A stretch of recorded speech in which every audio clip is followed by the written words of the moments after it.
जो new topic है वो है क्वालिटेटिव एंड क्वांटिटेटिव एनालिसिस। क्या वर्ड है? क्वालिटेटिव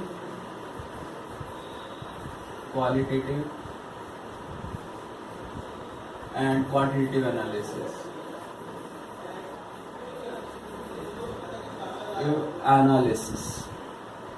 दोनों वर्ड में क्या डिफरेंस है थोड़ा सा ये क्लियर कर लेते हैं पहले हम।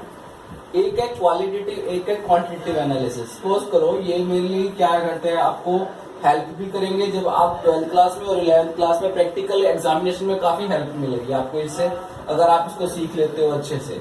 ठीक है, तो इसमें पहला वर्ड है मेरा क्वालिटेटिव। क्वालिटेटिव में क्या होगा, आपको सपोज करो आपको एक कंपाउंड दिया जाएगा, ठीक है, वो कंपाउंड क्या होगा, व्हाइट कलर का होगा, ठीक है, या फिर कोई कलर कंपाउंड होगा, ठीक है, ग्रीन कलर का हो सकता है, कोई भी कलर का कंपाउंड हो सकता है आपको, ठीक है। और आपसे ये पूछा जाएगा कि इस कंपाउंड के अंदर क्या क्या प्रेजेंट है। क्या क्या प्रेजेंट का मतलब क्या है कि क्या इसके अंदर कार्बन है या हाइड्रोजन है, नाइट्रोजन है या ऑक्सीजन है या सल्फर है या हेलोजन है, या फिर कोई मतलब फंक्शनल ग्रुप प्रेजेंट है, एल्कोहल प्रेजेंट है या एल्डिहाइड प्रेजेंट है या कीटोन प्रेजेंट है या एसिड प्रेजेंट है। मतलब इन सब की मतलब क्या करना, डिटेक्शन करना। क्या करना? डिटेक्शन करना। और किसके अंदर आता है? क्वालिटेटिव एनालिसिस के अंदर आएगा। क्लियर हुआ कि उस कंपाउंड के अंदर हम टेस्ट करेंगे और टेस्ट से बताएंगे कि उस कंपाउंड के अंदर कार्बोक्सिल ग्रुप प्रेजेंट है, ठीक है। हम टेस्ट करेंगे उस कंपाउंड के अंदर एल्डिहाइड ग्रुप प्रेजेंट है, टेस्ट करेंगे, पता लगाएंगे कि क्या उसके अंदर अल्कोहलिक ग्रुप प्रेजेंट है या नहीं है। तो ये सब क्या बताता है, क्वालिटेटिव के बारे में बताएगा। यानी क्वालिटेटिव एनालिसिस आपको समझ में आ गया होगा कि क्वालिटेटिव एनालिसिस में हम करेंगे क्या, कंपाउंड के अंदर वेरियस फंक्शनल ग्रुप की डिटर्मिनेशन करते हैं, उसके अंदर कौन से एक्स्ट्रा एलिमेंट आते हैं, carbon, hydrogen, nitrogen, oxygen, sulphur या हेलोजन, फास्फोरस, ये क्या एक्स्ट्रा एलिमेंट है, वो भी हम सब किसके हेल्प से पता लगाते हैं, सिर्फ क्वालिटेटिव एनालिसिस की हेल्प से पता लगाते हैं, टेस्ट करके डिटरमाइन करेंगे। ठीक है, नेक्स्ट है मेरा क्वांटिटेटिव एनालिसिस। अब हम पता लगाते हैं कि उस कंपाउंड के अंदर क्या है, कि भाई कार्बन है, हाइड्रोजन है, बट कितना है, अमाउंट कितना है, ठीक है। तो वो जो आती है वो आती है क्वांटिटेटिव एनालिसिस। सपोज करो मैंने आपके पास क्या दे दिया, एक यही कंपाउंड दिया था और टोटल कंपाउंड कितना दिया, 20 ग्राम था, और 20 ग्राम के अंदर आपने बताना है कि कार्बन कितना है, हाइड्रोजन कितना है, ऑक्सीजन कितना है, नाइट्रोजन कितना है या हेलोजन कितना है, ठीक है। पहले तो ये देखेंगे, पहले तो ये चेक करेंगे क्या उस कंपाउंड के अंदर नाइट्रोजन है भी या नहीं है, तो हम उसका टेस्ट निकालेंगे। अगर कंपाउंड के अंदर नाइट्रोजन प्रेजेंट आ गई तो फिर हम चेक करेंगे कि उस कंपाउंड के अंदर नाइट्रोजन कितनी प्रेजेंट है टोटल कंपाउंड के अंदर। सपोज करो 20 ग्राम है, तो 20 ग्राम के अगर अंदर नाइट्रोजन आ गई तो हम देखेंगे भाई ओवरऑल अगर किस फॉर्म में, वो देखेंगे कि वो जो नाइट्रोजन किस फॉर्म में है। वो टेस्ट से पता लगेगा कि भाई वो N2 की फॉर्म में है या किसी अमाइड की फॉर्म में नाइट्रोजन प्रेजेंट है या अमोनिया की फॉर्म में नाइट्रोजन प्रेजेंट है, ठीक है, या NO2 की फॉर्म में नाइट्रोजन प्रेजेंट है, किस फॉर्म में उस कंपाउंड के अंदर क्या है वो नाइट्रोजन प्रेजेंट है। तो किससे पता लगाएंगे, क्वालिटेटिव एनालिसिस से पता लगाएंगे। क्वालिटेटिव एनालिसिस से बचने इसके अंदर सपोज करो नाइट्रोजन गैस इवोल्व होती है, तो हमें पता चलेगा नाइट्रोजन गैस वो कितनी है, तो हम चेक करेंगे कि भाई 20 ग्राम के अंदर भाई नाइट्रोजन कितनी ग्राम है। हमें पता है क्या भाई नाइट्रोजन का मास कितना है, 14 ग्राम। सपोज करो मैं जनरल वैसे बता रहा हूँ कि भाई अगर हमें कोई रिएक्शन देख लेंगे कि भाई जैसे H2O, सपोज करो H2O है, ठीक है, H2O है, H2O में आपको बताना है कि ऑक्सीजन की परसेंटेज कितनी है। तो हम क्या करेंगे कि भाई H2O के अंदर जो ऑक्सीजन की जो अमाउंट होती है कितनी होती है, वो 8 ग्राम होती है। ऑक्सीजन का मास कितना होता है, 16, तो 16 से लेकर, हाँ मास तो 16 होता है, तो 16 ग्राम उसके अंदर क्या है, ऑक्सीजन का वेट है, मास है, ठीक है। तो अगर वो दे देगा भाई 30 ग्राम H2O के अंदर बताइए भाई ऑक्सीजन की जो परसेंटेज है कितनी होगी। अब मुझे क्या पता है कि भाई टोटल H2O का वेट कितना है, 18 ग्राम। भाई 18 ग्राम H2O के अंदर ऑक्सीजन की अमाउंट होती है 16 ग्राम, तो एक के अंदर कितनी होगी, 16/18। अब आपको कितने ग्राम वाटर के अंदर पूछ रहा है, 30 ग्राम। तो 30 ग्राम को हम या फिर इस तरह से हम क्या करेंगे, उसकी मतलब इसके अंदर ऑक्सीजन की परसेंटेज निकाल पाएंगे। जनरल सा ट्रेंड है, जस्ट मैं आपको ये इतना समझाना चाह रहा हूँ कि क्वालिटेटिव और क्वांटिटेटिव एनालिसिस में क्या डिफरेंस है, तो समझ में आ गया होगा। क्वालिटेटिव में आपको क्या बताओगे, उसकी बेस के अंदर कंपाउंड के अंदर कौन कौन से फंक्शनल ग्रुप या जो भी एलिमेंट है प्रेजेंट है। अब क्वांटिटी में क्या बताओगे, कितनी क्वांटिटी, कितना परसेंटेज उसके अंदर वो प्रेजेंट है उस कंपाउंड की, वो क्या है, क्वांटिटेटिव एनालिसिस है। तो उसके उसके लिए भी हमारे पास डिफरेंट मेथड होंगे। जैसे सपोज करो अगर आपको नाइट्रोजन निकालना है, नाइट्रोजन की परसेंटेज निकालना है, डूमस मेथड है, जेलदार मेथड है, ठीक है। और अगर हाइड्रोजन निकालना है तो कई सारे मेथड है, कैरियस मेथड है, ठीक है। तो उससे हम निकालेंगे, इनकी आइडेंटिफिकेशन करेंगे। ओके, तो हम स्टार्ट करते हैं। पहले हम बात करते हैं क्वालिटेटिव एनालिसिस में। ओके, चलते हैं हम अपने कंपाउंड की तरफ। ओके, पहला हमारा टॉपिक क्या है? Qualitative analysis. Qualitative analysis mainly जो क्वालिटेटिव एनालिसिस है, ठीक है, कि आपके कंपाउंड के अंदर कार्बन और हाइड्रोजन की डिटेक्शन आप कैसे करोगे। सबसे पहले बात, कंपाउंड के अंदर कार्बन और हाइड्रोजन है भी या नहीं है।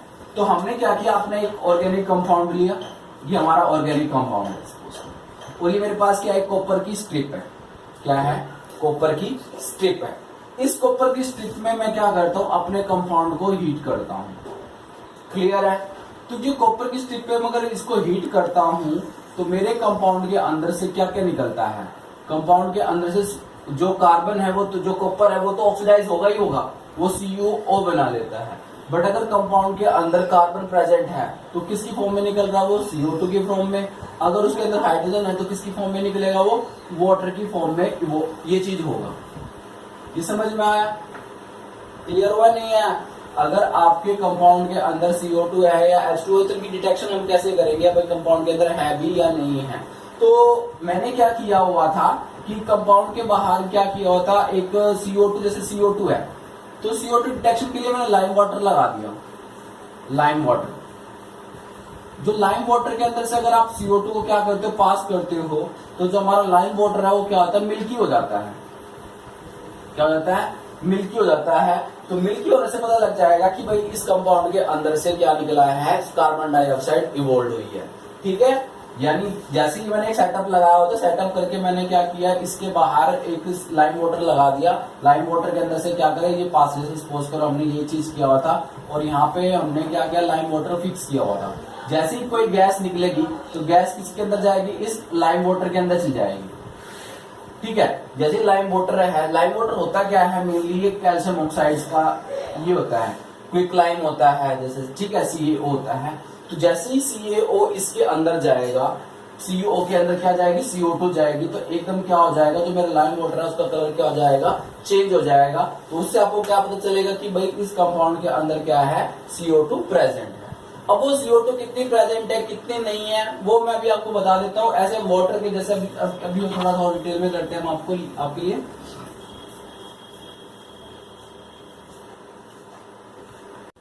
तो हमने क्या किया था, देखो मैंने बताया था कि वो CO2 और H2O जो था, तो मैंने क्या किया था, अपनी एक कॉपर की स्ट्रिप ली थी, ये मेरी कॉपर की स्ट्रिप है, ठीक है। इसके ऊपर अपना क्या रख दिया, मैंने ऑर्गेनिक कंपाउंड रखा। तो जैसे इसको मैंने क्या किया, बर्नर पे क्या किया, बर्न किया, ठीक है। तो यहाँ से क्या क्या इवोल्व होगा आपको पता चली जाएगा, इसके अंदर से क्या क्या CO2 निकलेगा और वाटर निकलेगा। अब मैंने आपको बताया कितना निकलेगा, परसेंटेज कैसे निकालेंगे। सपोज करो मैंने जो ऑर्गेनिक कंपाउंड लिया हुआ था वो कितना लिया था, सपोज करो मैंने 20 ग्राम लिया हुआ था, जो भी है, ठीक है। अब मैंने क्या किया था कि भाई इसके सेटअप के यहाँ पर ना एक तो लगा दे, यहाँ पर मैंने कैल्शियम क्लोराइड का चैम्बर लगा दिया। ये कैल्शियम क्लोराइड है, इसके अंदर एक U-ट्यूब की जो शेप है, ठीक है। और ये जो कैल्शियम क्लोराइड है इसका मैंने वे कर लिया, एनहाइड्रस कैल्शियम क्लोराइड बोलते हैं, एनहाइड्रस कैल्शियम क्लोराइड। ये क्या काम करता है, ये वाटर को एब्जॉर्ब करने का काम करता है। किसका काम करता है, वाटर को एब्जॉर्ब कर लेता है, ठीक है। और जो एनहाइड्रस कैल्शियम क्लोराइड था ना, मैंने क्या किया था, इसका पहले से वे कर लिया। भाई वे कर लिया, सपोज करो मैंने देखा कि भाई इसका वेट जो है मान के चलो 10 ग्राम है, ठीक है, इस एनहाइड्रस कैल्शियम क्लोराइड का। और मैंने पूरा सेटअप ये लगाया हुआ है, ठीक है। और फिर जैसे इसके अंदर से पहले ये इसके अंदर जाएगी कैल्शियम क्लोराइड से, फिर यहाँ पर हमने क्या किया था, KOH का सोल्यूशन लिया हुआ है। इसके अंदर क्या लिया, KOH का सोल्यूशन लिया हुआ है। जो KOH जो सोल्यूशन होता है वो किसको एब्जॉर्ब कर लेता है, वो CO2 गैस को एब्जॉर्ब कर लेता है।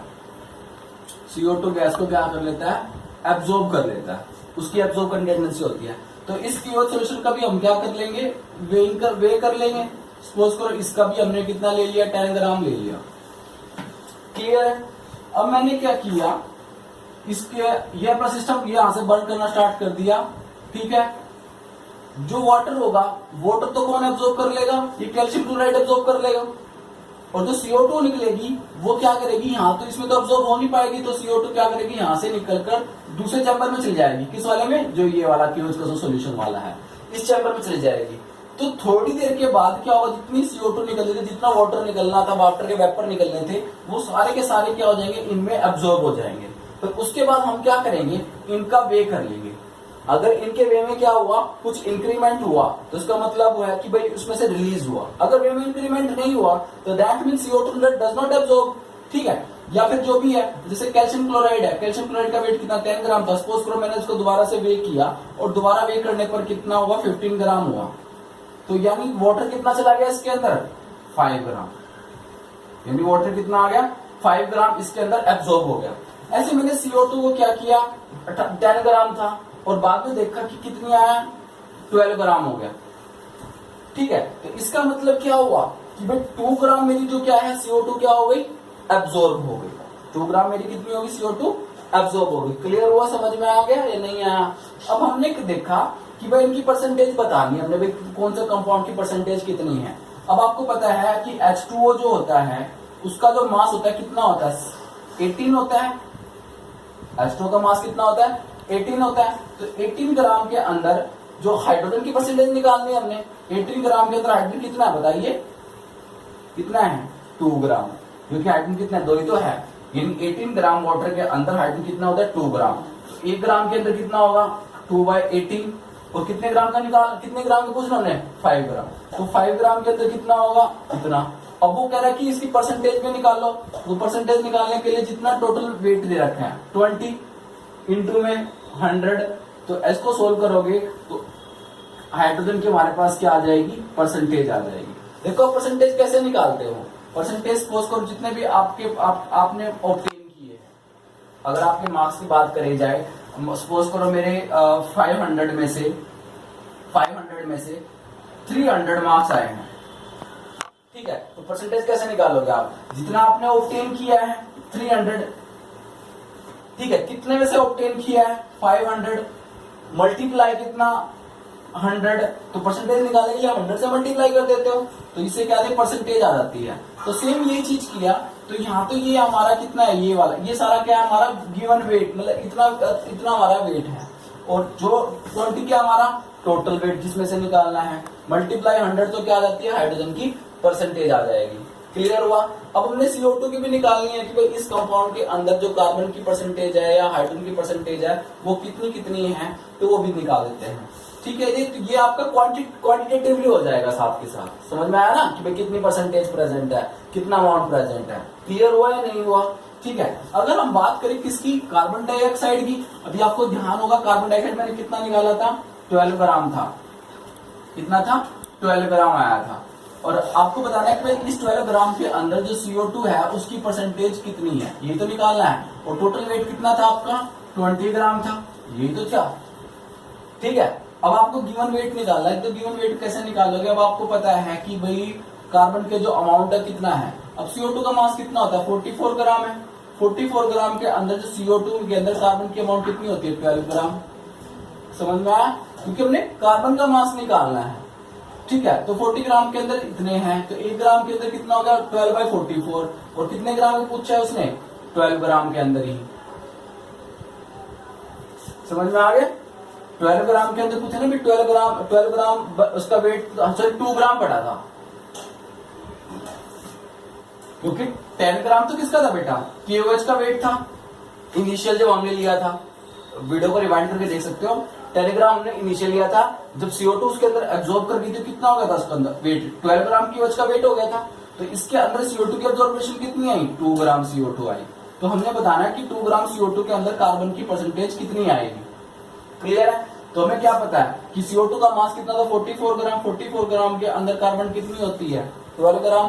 तो 1 ग्राम के अंदर कितनी, 12/44। अब कितने के अंदर पूछ रहे हो वो, 2 ग्राम के अंदर। तो आप क्या करोगे, 2 ग्राम को इससे क्या करोगे, मल्टीप्लाई कर दोगे, तो उसकी क्या और परसेंटेज निकालनी है हमने। तो डिवाइड बाय टोटल वेट कितना है, 20, मल्टीप्लाई कितना कर दोगे, 100। तो इससे क्या आ जाएगी, आपकी कार्बन की परसेंटेज आ जाएगी। समझ में आया। तो अब तक हमने किया क्या है, मैंने आपको बताया कि कार्बन और हाइड्रोजन को डिटेक्ट कैसे करोगे। मैंने आपको बताया कि अगर आप कोई गिवन कंपाउंड लेते हो, गिवन कंपाउंड को आप कॉपर की स्ट्रिप पे क्या करते हो, हीट कर देते हो, कॉपर हाइड्रोजन और जो उसके अंदर कार्बन हाइड्रोजन और जो कॉपर है वो ऑक्सीडाइज हो जाते हैं। कॉपर क्या बना लेगा, कॉपर ऑक्साइड, कार्बन क्या बना लेगा, CO2 और हाइड्रोजन क्या बना लेगा, H2O। अब हमने देखना है कि कितना कितना प्रेजेंट है, कितना वेट आया। डिटेक्शन हमारी हो चुकी है, ठीक है। डिटेक्शन के लिए मैंने आपको बताया था कि अगर CO2 निकलती है तो CO2 को अगर लाइम वाटर के अंदर से पास हो जाती है, दैट मीन्स उसके अंदर CO2 है, ठीक है। अगर KOH है तो KOH क्या करे, वाटर को एब्जॉर्प्शन करता है KOH। और कैल्शियम क्लोराइड, सॉरी मैंने क्या था, कैल्शियम क्लोराइड तो क्या करेगा, वाटर का एब्जॉर्प्शन, और KOH क्या करेगा, CO2 गैस का एब्जॉर्प्शन करेगा। तो मैंने क्या किया, इसको चेक करने के लिए कितना कितना अमाउंट प्रेजेंट है, मैंने क्या किया, उनको उसके सिस्टम के साथ ज्वाइन कर दिया और उनका वेट पहले कर लिया।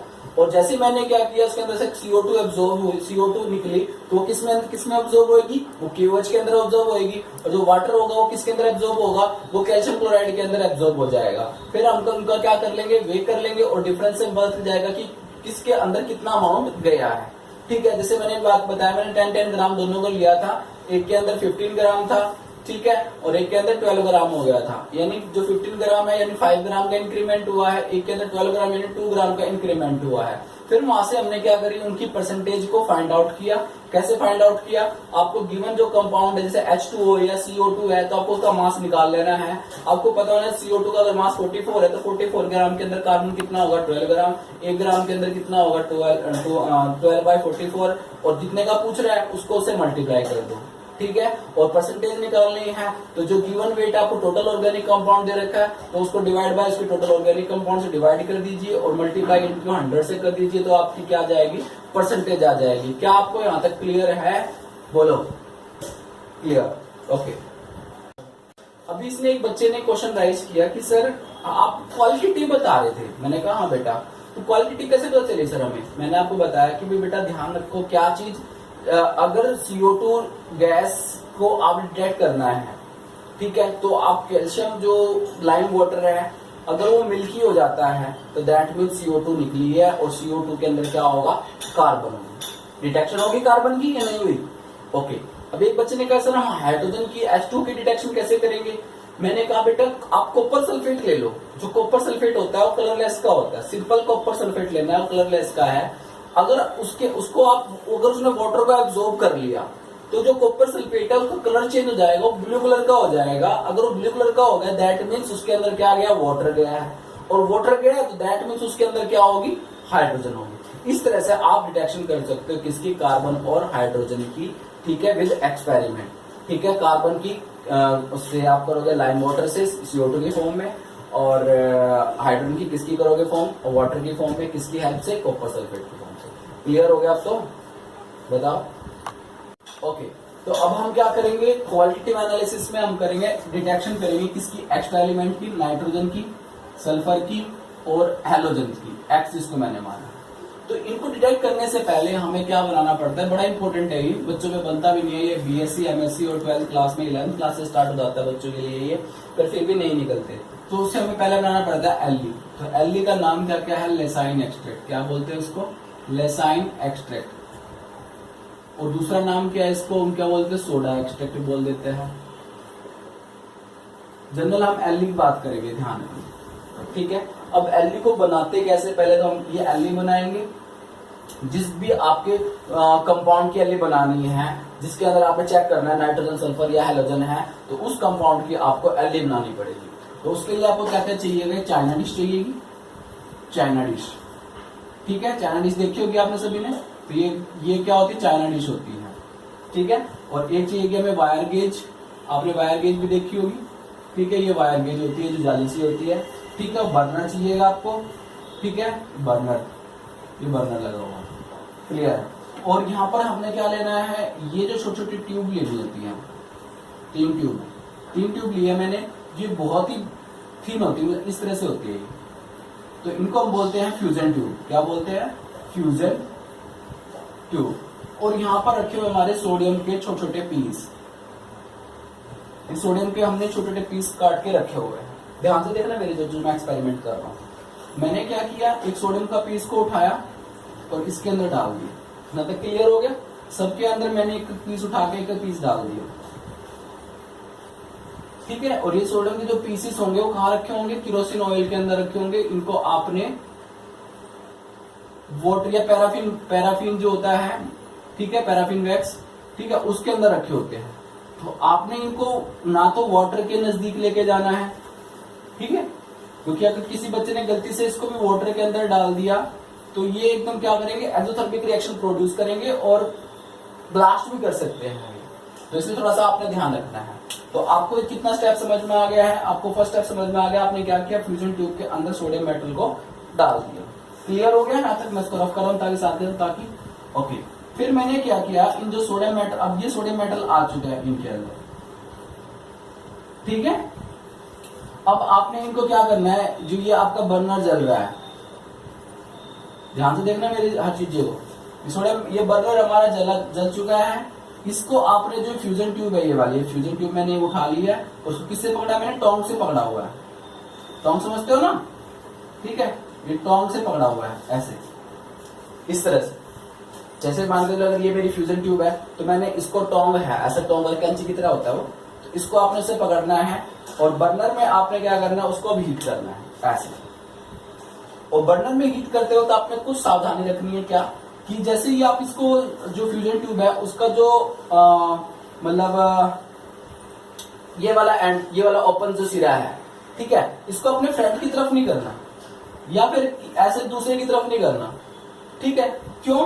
क्योंकि उससे ऐसे कैसे क्या होगा, ऐसा करने से करें जैसे कि आप इसको हीट करने लग जाओगे ना तो एकदम जो सोडियम है वो बम्प कर सकता है। सोडियम क्या है, बम्प कर सकता है और वो निकल के सीधा आपके फ्रेंड के जो फेस वगैरह या कहीं पर भी हिट कर सकता है अगर आपने उसकी तरफ किया गलती से, और थोड़ा सा बहुत सा एक्सीडेंट हो सकता है। तो इस चीज का आपने प्रिकॉशंस रखनी है। पहली बात समझ में आ गया होगा, आपने फ्यूजन ट्यूब को ऐसे पकड़ना है, ठीक है, और फ्रेंड्स को थोड़ा ध्यान रखना है। अगर आपका फ्रेंड्स उधर तरफ है तो उसको बोल दीजिए कि आप इधर थोड़ा साइड हो जाइए, ठीक है। तो आपने फ्यूजन ट्यूब कैसे पकड़ा और आपने कितनी देर तक रखना है, ये बात आती है। आपने फ्यूजन ट्यूब को देखते रहना है और इतना ऐसे देखना है जैसे जस्ट वो सिल्वर ग्लोब्यूल कलर का हो जाएगा, मतलब राउंड शेप का हो जाएगा। जैसे आप उसको ऐसे रखोगे ना, हीट करोगे तो राउंड शेप का हो जाएगा, ये चीज राउंड हो जाएगा। राउंड कैसा हो जाएगा, सिल्वर ग्लोब्यूल कलर का हो जाएगा, जैसे सिल्वर की बॉल्स होती है छोटी छोटी, सिल्वर ग्लोब्यूल। अब इसके बाद करेंगे आप, राइट। तो सिल्वर ग्लोब्यूल कलर होने के बाद ये आपका ऑर्गेनिक कंपाउंड आपने पेपर पे रखा हुआ है, ठीक है, पाउडर की फॉर्म में होगा। तो आपने पिंच लिया और उस फ्यूजन ट्यूब के अंदर आपने ऐसे करके डाल दिया, डन, ठीक है। फिर आपने क्या करना है, दोबारा से इसको बर्नर पे लेके जाना है।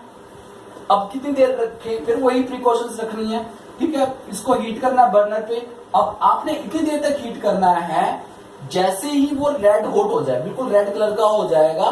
जैसे ही वो रेड कलर का हो जाएगा, आपके पास यहाँ पर पहले से ध्यान रखना है, पहले से क्या लेना है, आपने चाइना डिश ले लेनी है और चाइना डिश के अंदर आपने डिस्टिल्ड वाटर लेना है। बाद में बताऊंगा डिस्टिल्ड वाटर का क्या रोल होगा। डिस्टिल्ड वाटर ले लेना है और इसको हाफ तक ले लेना है, ठीक है। डिस्टिल्ड वाटर आपने मतलब हाफ तक ले लेना है, क्लियर हुआ।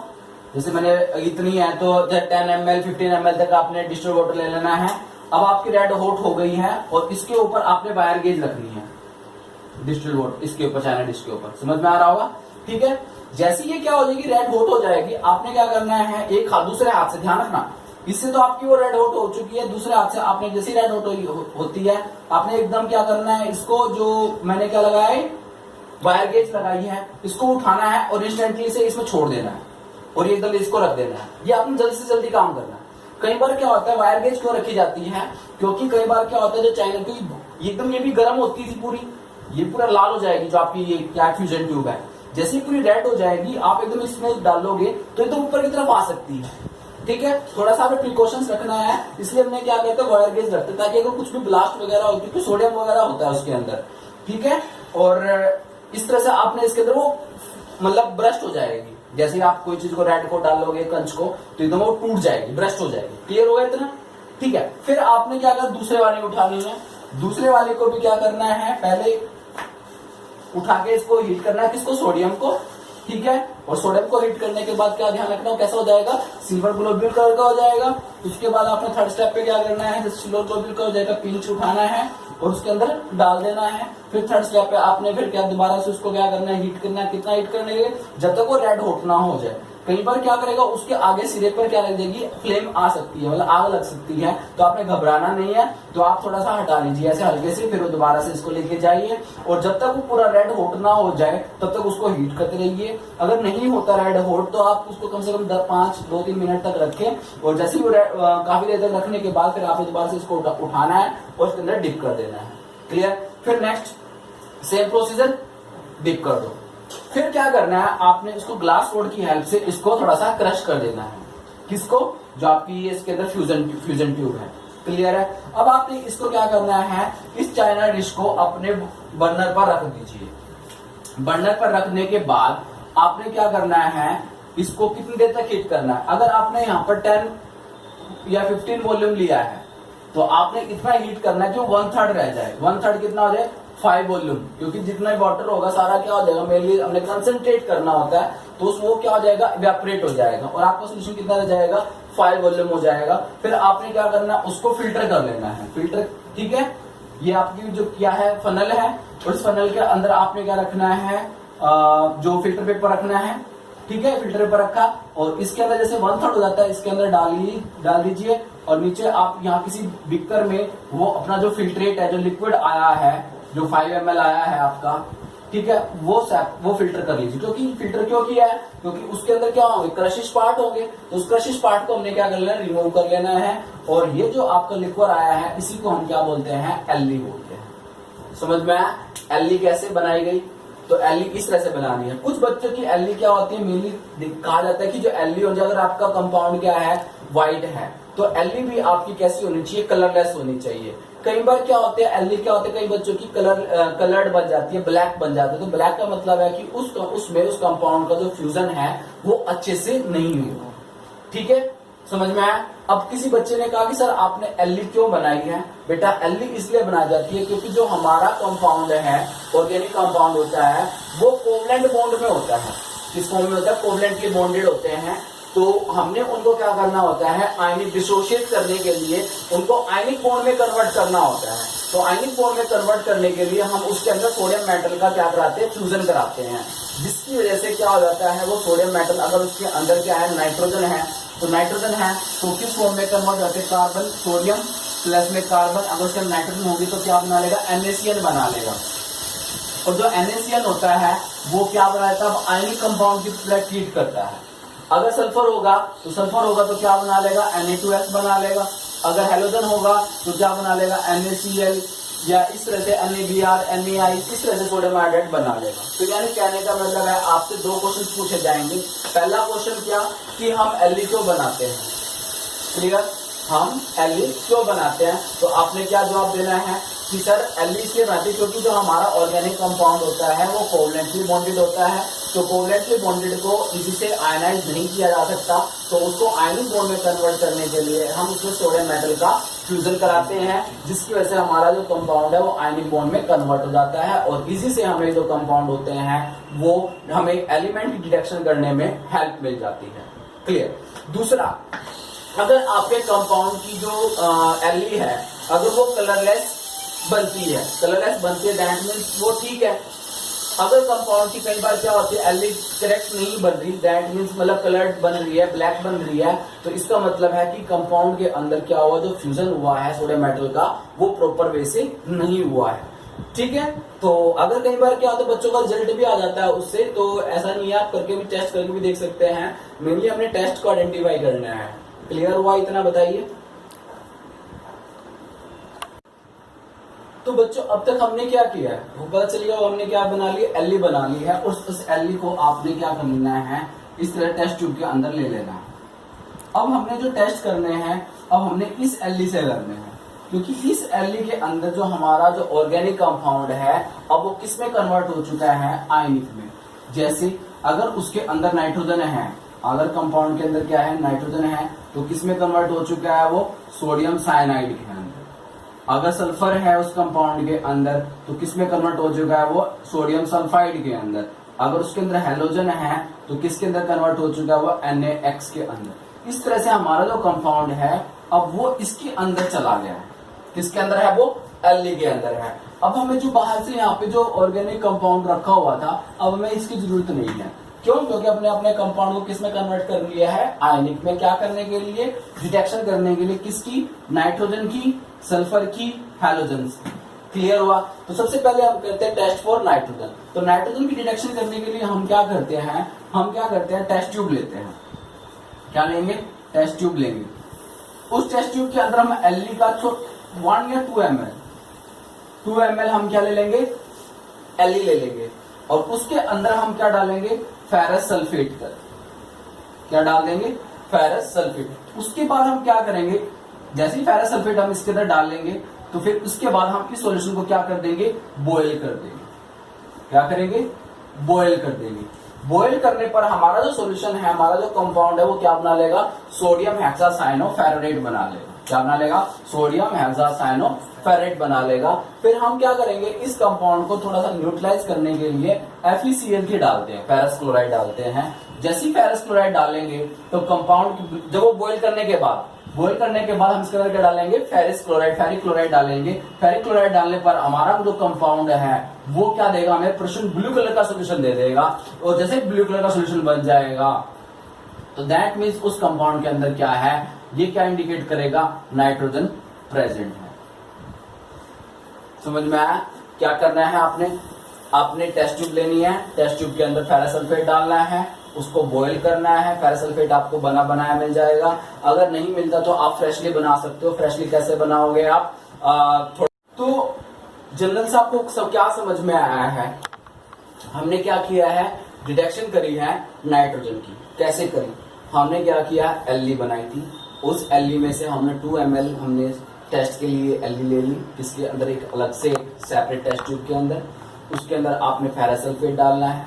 फेरस सल्फेट को आपने क्या करना है? बताइए। बॉयल करना है। किसके साथ? उस Li के साथ।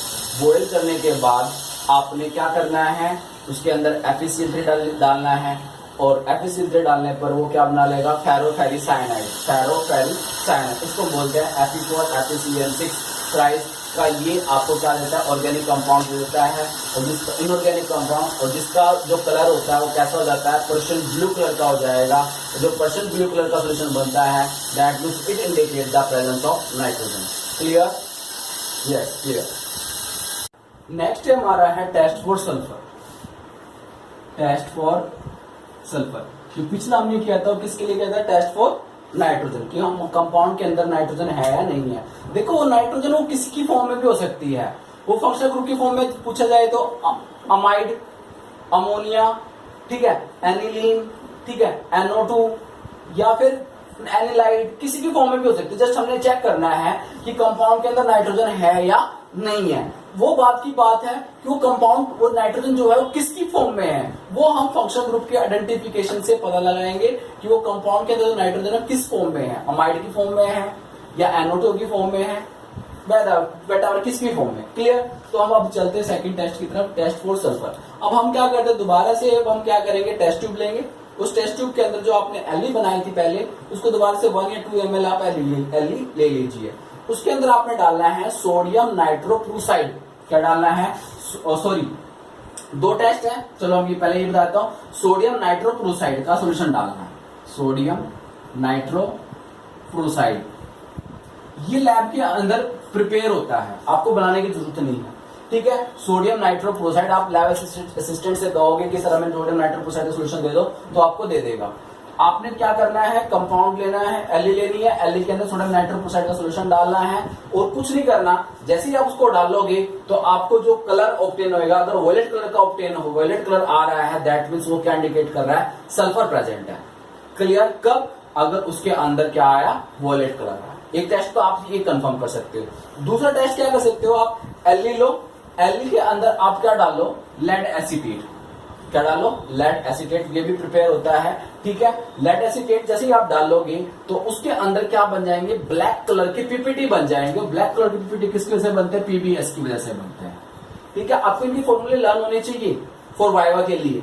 ठीक है, तो बीपीएस के ब्लैक कलर के पीपीटी बन जाएंगे। अगर ब्लैक कलर के पीपीटी बन रहे हैं दैट मीन्स इट कंफर्म, क्या कंफर्म कर रहे हैं कि आपके कंपाउंड के अंदर क्या है, सल्फर प्रेजेंट है।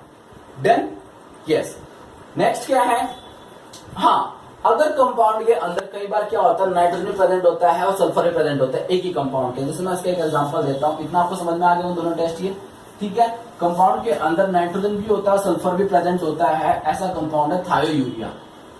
आपको कई बार हम क्या कहते हैं थायोयूरिया दे देते हैं। थायोयूरिया कैसा है, NH2C double bond S NH2। अब देखो इस कंपाउंड के अंदर दोनों चीज प्रेजेंट है, नाइट्रोजन ये रहे और सल्फर ये रहा, नाइट्रोजन भी ये रहा सल्फर भी। तो ऐसे कंपाउंड जब हम उनकी एलई बनाते हैं तो वो क्या कंपाउंड बना लेते हैं, सोडियम थायोसाइनेट बना लेते हैं, NaCNS। इस तरह का ये कंपाउंड ये रहा, ठीक है, इस तरह का कंपाउंड बना लेते हैं। तो जब हम क्या करते हैं, आप जब टेस्ट का नाइट्रोजन का टेस्ट करते हो, जब आप क्या करते हो नाइट्रोजन का टेस्ट करते हो तो उसके अंदर आप क्या करते हो, कम एलई लेते हो, एलई के अंदर फेरस सल्फेट डालते हो, देन फिर फेरस सल्फेट को आप बॉईल करते हो, फिर उसके अंदर आप क्या डालते हो FeCl3। जैसे ही क्या करोगे आप FeCl3 सॉल्यूशन डालोगे तो वो ब्लड रेड कलरेशन का हो जाएगा। अगर ब्लड रेड कलरेशन का हो गया दैट मीन्स वो क्या इंडिकेट करेगा कि कंपाउंड के अंदर बोथ प्रेजेंट है। बोथ कौन से, नाइट्रोजन प्रेजेंट है और सल्फर भी साइमल्टेनियसली उस कंपाउंड के अंदर प्रेजेंट है। अगर वो अलग अलग दे रहे हैं वो बात अलग है, ठीक है। तो कंपाउंड के अंदर नाइट्रोजन प्रेजेंट होगा या सल्फर प्रेजेंट होगा या फिर दोनों भी प्रेजेंट हो सकते हैं, नाइट्रोजन भी और सल्फर भी। क्लियर है, ये अब हमने क्या करे हैं, टेस्ट फॉर नाइट्रोजन और सल्फर का अब तक हमने कंप्लीटली कर चुके हैं। 2 टेस्ट कर चुके हैं, दोनों से आपको पता चल गया नाइट्रोजन के लिए पर्शियन ब्लू कलर और सल्फर के लिए ब्लैक पीपीटी और वॉयलेट कलर। अगर दोनों प्रेजेंट है तो ब्लड रेड कलरेशन की ये इंडिकेशन है। Done, yes. तो हम करते हैं टेस्ट फॉर हैलोजन। ओके, अब हम क्या करते हैं, टेस्ट फॉर हैलोजन करते हैं, ये बड़ा इंपॉर्टेंट है टेस्ट फॉर हैलोजन। इसमें मैं आपको एक बात ही बताऊंगा तो ध्यान रखनी है आपने। टेस्ट फॉर हैलोजन, जो हैलोजन का टेस्ट है उसकी इंडिकेशन बता देता हूं पहले आपको। इसमें AgCl, AgBr और AgI बनेगा। कैसे बनेगा चलो पहले स्टार्ट से कर लेते हैं। अब आपके कंपाउंड के अंदर देखो बेटा क्या क्या प्रेजेंट है, नाइट्रोजन प्रेजेंट है किसकी फॉर्म में, NaCN की फॉर्म में है, सल्फर किसकी फॉर्म में है, Na2S की फॉर्म में है। तो इनको अगर कंपाउंड के अंदर ये प्रेजेंट है तो हम पहले उसके अंदर क्या डाल देते हैं, नाइट्रिक एसिड डाल देते हैं।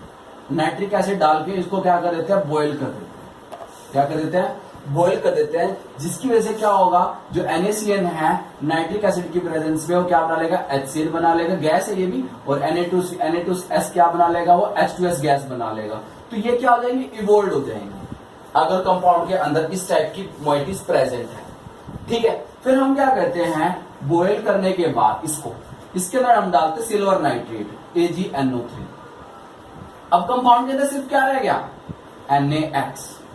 अब कंपाउंड के अंदर सिर्फ क्या रह गया, NaX। क्यों, क्योंकि NaCl अगर Na2S था वो तो हमने क्या कर दिया, HNO3 के साथ रिएक्ट करा के उसको अलग से बाहर निकाल दिया। यानी ये चीज करना जरूरी है आपके। कोई ऐसे पूछे नाइट्रिक एसिड क्यों डालो तो आप बताओगे कि HCl और H2S गैस को इवोल्व करने के लिए लाइक दिस, ठीक है। अब इसके अंदर आप क्या गया हमारा NaX रह गया।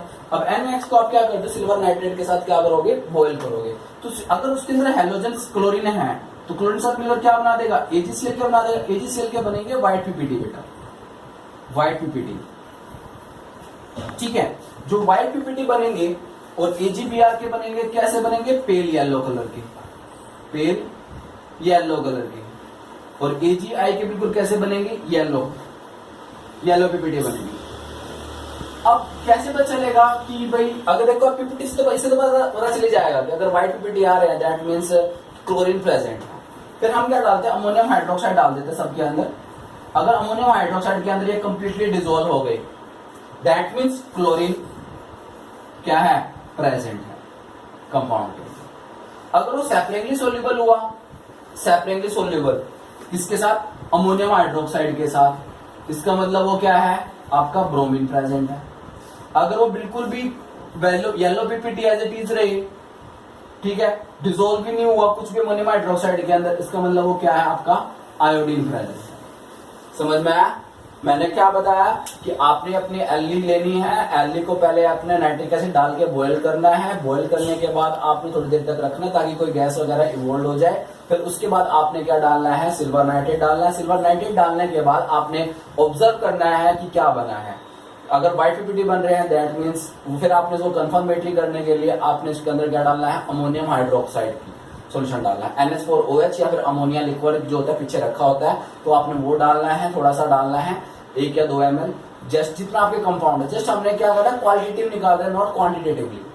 क्लियर, ठीक है। फिर आपने क्या डालना, उसके अंदर डाल दिया। अगर वो डिजोल्व हो गई तो दैट मीन्स क्या कंफर्म कर रहा है, क्लोरीन प्रेजेंट है। अगर वो हल्के से डिजोल्व हुए हैं, पता चल जाएगा आपको देखने से, तो क्या है वो ब्रोमीन है। अगर बिल्कुल भी नहीं डिजोल्व हुए तो क्या है वो आयोडीन प्रेजेंट है। इतना समझ में आ गया होगा। अब इसमें एक क्वेश्चन आता है सबसे पहली बार कि सर जब हम एलई बनाते हैं तो उसके अंदर डिस्टिल्ड वाटर क्यों यूज किया आपने, सिंपल टैप वाटर क्यों नहीं यूज किया। तो बेटा जो टैप वाटर होता है उसके अंदर क्या होता है, क्लोराइड होता है। टैप वाटर के अंदर क्या होता है, क्लोरीन प्रेजेंट होता है। तो आपको कई बार देखो सॉल्टी वाटर लगता है टैप वाटर जो होता है, ठीक है। अगर आप वो टैप वाटर से अगर आप क्या बनाओगे, एलई बनाओगे, तो क्लोराइड तो ऑलरेडी चला गया उसके अंदर, जबकि आपके कंपाउंड के अंदर क्लोरीन नहीं दिया।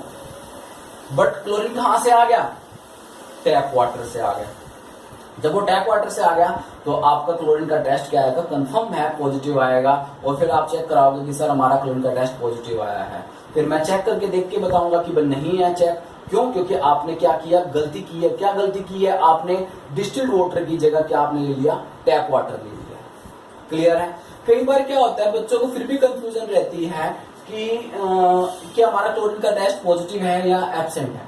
तो आप क्या करते हैं, उसके लिए हम ब्लैंक टेस्ट लगाते हैं। क्या बोलते हैं इसको, ब्लैंक टेस्ट। बता देता हूं ब्लैंक टेस्ट क्या होता है। तो आपने क्या करना है, आपने जिस जहां से आपने एलई बनाई है, एलई चाहे डिस्टिल्ड वाटर से बनाई है, चाहे आपने सॉल्ट और क्या बोलते हैं उसको, टैप वाटर से बनाई है। तो आपने डिस्टिल्ड वाटर से बनाई तो डिस्टिल्ड वाटर से आप एलई ले ली, उसमें वो ले लीजिए, क्या लोगे, डिस्टिल्ड वाटर। सिर्फ डिस्टिल्ड वाटर है, नथिंग एल्स, और कुछ नहीं इसके अंदर। और दूसरी टेस्ट ट्यूब ले लिया आपने, इसके अंदर क्या है, एलई है। इसमें आपने क्या किया, नाइट्रिक एसिड डाला। इसमें भी आपने क्या किया, नाइट्रिक एसिड डाला। इसमें भी आपने क्या डाला, सिल्वर नाइट्रेट डाला। और सिल्वर नाइट्रेट डालने के बाद, ठीक है, अगर फिर भी इसके अंदर तो देखो, अगर नहीं बने, बाई पीपीटी नहीं बनी, अगर पीपीटी की फॉर्मेशन नहीं हुई और इसके अंदर पीपीटी की फॉर्मेशन हो रही है, दैट मीन्स वो जो क्लोराइड बना है वो कंपाउंड के अंदर था, वो डिस्टिल्ड वाटर के अंदर नहीं था। तो ऐसे इस तरह से हम कंपैरेटिव करते हैं, तो इसको हम बोलते हैं ब्लैंक टेस्ट। समझ में आया ब्लैंक टेस्ट कैसे किया मैंने और किस चीज के लिए किया। अगर इसके अंदर भी आ रहे हैं आपके वाई पीपीटी, तो इस तरह से ब्लैंक टेस्ट से आप क्या कर सकते हो, कंफर्म कर सकते हो कि कंपाउंड के अंदर क्लोरीन है या नहीं है। और फिर उसके आप पीपीटी जो बनेंगे उसको आप डिसॉल्व करके पता लगा सकते हो कि वो एक्चुअल में पीपीटी है भी या नहीं है। तो ये सारा का सारा जो ऑब्जर्वेशन था ये हैलोजेंस का था। तो आपके लिए ये वीडियो काफी बेनिफिशियल होगी। अगर आपने जब आप लैब में वर्क करते हो तो आपको करना आएगा, आपको थोड़ा सेल्फ कॉन्फिडेंस आ जाएगा कि हाँ कैसे करना है। तो वीडियो को देखिए ध्यान से और समझिए, और थोड़ा सा प्रिकॉशंस रख के लैब के अंदर काम करना है, ठीक है, लैब को डाल के काम करना है, तभी ये आपके लिए हेल्पफुल रहेगा। अदरवाइज कुछ भी इंजरी हो सकती है, कुछ भी एक्सीडेंट हो सकता है। तो थैंक यू। वीडियो को लाइक, शेयर और सब्सक्राइब जरूर करें। बाय।